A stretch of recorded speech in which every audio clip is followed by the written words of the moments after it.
Assalamualaikum warahmatullahi wabarakatuh. Nama saya Dinda Siti Zahra. Saya dari kelas Paralel 4. NPM saya 411-821-911-90104.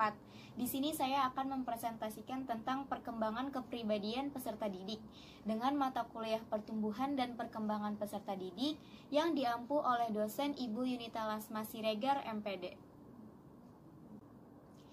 Baik, sebelum saya bahas lebih dalam tentang perkembangan kepribadian peserta didik, kita harus tahu dulu perbedaan pertumbuhan dan perkembangan. Perkembangan adalah suatu perubahan yang terjadi pada setiap individu yang berawal pada masa konsepsi, baik dalam struktur maupun fungsi, yang terjadi secara teratur dan berlangsung sepanjang hayat. Contohnya, orang yang sudah lanjut usia, pola pikirnya akan kembali seperti layaknya anak balita. Sedangkan pertumbuhan adalah suatu perubahan aspek jasmaniah seperti perubahan struktur tulang, tinggi dan berat badan, proporsi badan, semakin sempurnanya jaringan syaraf dan sejenisnya.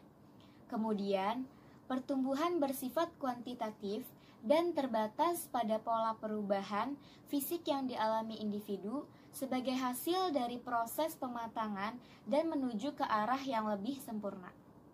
Jadi, dapat kita simpulkan bahwa perkembangan adalah perubahan yang berada di dalam diri manusia seperti sifat dan sejenisnya. Sedangkan pertumbuhan adalah perubahan pada fisik yang terlihat seperti tinggi, berat badan, dan yang lainnya. Selanjutnya, pengertian kepribadian.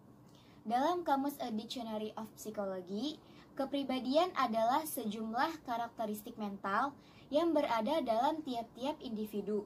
Secara informal, kata kepribadian menunjukkan kualitas yang menjadikan seseorang populer secara sosial.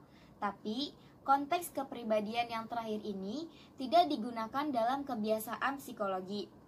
Akan tetapi, dalam proses pencapaian kepribadian, setiap peserta didik memiliki kapasitas dan kemampuan yang berbeda-beda. Perkembangan masing-masing peserta didik yang berbeda memiliki berbagai implikasi. Implikasi adalah semacam penelitian.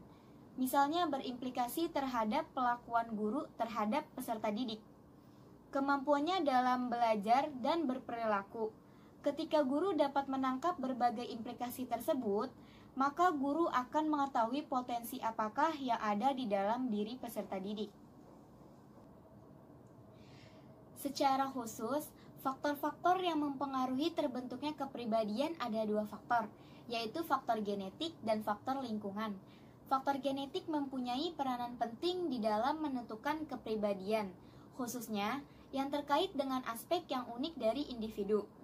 Pendekatan ini berargumen bahwa keturunan memainkan suatu bagian yang penting dalam menentukan kepribadian seseorang.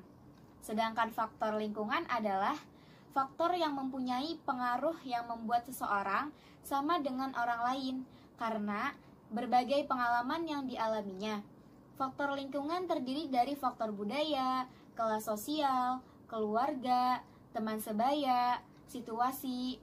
Salah satu faktor lingkungan yang paling penting adalah pengaruh keluarga. Selanjutnya, konsep dasar teori kepribadian. Teori kepribadian adalah sekumpulan anggapan atau konsep-konsep yang satu sama lain berkaitan dengan tingkah laku manusia. Merupakan fungsi teori kepribadian dalam menjelaskan atau menggambarkan perilaku kepribadian manusia secara rinci, lengkap, dan sistematis. Pertanyaan-pertanyaan apa, mengapa, dan bagaimana seputar perilaku manusia dijawab melalui fungsi deskriptif. Ada 5 konsep yang berhubungan erat dengan kepribadian. Yang pertama adalah karakter, yaitu penggambaran tingkah laku dengan menonjolkan nilai yang benar atau salah dan yang baik atau buruk. Yang kedua adalah temperamen, yaitu kepribadian yang berkaitan erat biologis atau fisiologis. Yang ketiga adalah sifat-sifat, yaitu respon yang sama terhadap sekelompok yang mirip, berlangsung dalam kurun waktu yang relatif lama. Yang keempat adalah ciri, yaitu mirip dengan sifat, namun dalam kelompok yang lebih terbatas. Yang kelima adalah kebiasaan, yaitu respon yang sama dan cenderung berulang untuk stimulus yang sama pula. Selanjutnya, perkembangan karakteristik kepribadian.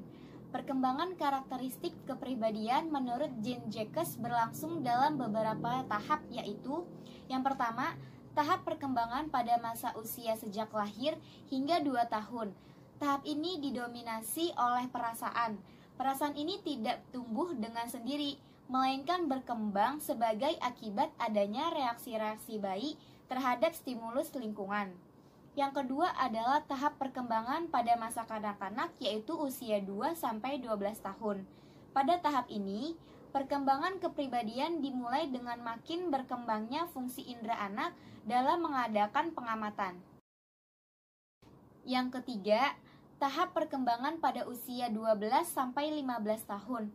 Pada tahap ini, merupakan tahap perkembangan fungsi penalaran intelektual. Anak mulai kritis dalam menanggapi ide orang lain, dan anak juga mulai belajar menentukan tujuan serta keinginan yang dapat membahagiakannya. Yang keempat adalah tahap perkembangan pada usia 15-20 tahun. Pada masa ini, kualitas hidup manusia diwarnai oleh dorongan seksualitas yang kuat dan mulai memikirkan tingkah laku yang bernilai moral. Yang kelima adalah tahap pematangan diri umur 20 tahun ke atas. Pada tahap ini, perkembangan fungsi kehendak mulai dominan, mulai dapat membedakan tujuan hidup pribadi, yakni pemuasan keinginan pribadi, pemuasan keinginan kelompok, serta pemuasan keinginan masyarakat. Pada masa ini, terjadi pula transisi peran sosial, seperti dalam menindaklanjuti hubungan, lawan jenis, pekerjaan, dan peranan dalam keluarga, masyarakat, maupun negara, merealisasi setiap keinginan. Selanjutnya, penilaian kepribadian. Penilaian yang merupakan perwujudan kesadaran dan tanggung jawab sebagai warga negara masyarakat dan warga negara yang baik sesuai dengan norma dan nilai-nilai luhur yang berlaku dalam kehidupan masyarakat dan berbangsa, adalah bagian dari penilaian kelompok mata pelajaran kewarganegaraan dan kepribadian oleh guru pendidikan kewarganegaraan dengan memanfaatkan informasi dari pendidik mata pelajaran lain dari sumber yang relevan. Penilaian kepribadian haruslah objektif dan tidak biasa. Dengan begitu, kita akan lebih memahami seseorang tanpa melihat karakteristik yang dianggap sebagai ciri khas kelompok tertentu. Penilaian kepribadian berfungsi untuk yang pertama, memilih seseorang untuk menduduki jabatan tingkat atas. Yang kedua, kemampuan seseorang mengatasi stres. Yang ketiga, membantu siswa memilih jurusan. Yang keempat, penelitian. CEO penelitian tentang hubungan kecemasan dan prestasi di sekolah.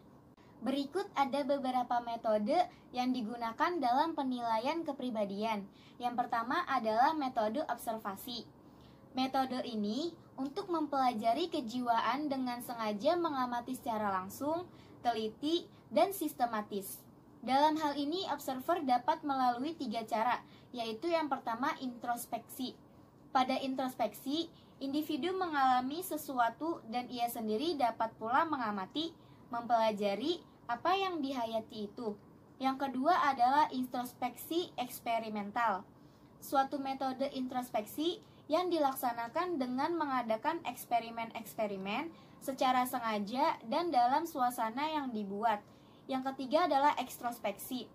Metode dalam ilmu jiwa yang berusaha untuk menyelidiki atau mempelajari dengan sengaja dan teratur gejala-gejala jiwa sendiri dengan membandingkan gejala jiwa orang lain dan mencoba mengambil kesimpulan dengan melihat gejala jiwa yang ditunjukkan dari mimik dan pantomik.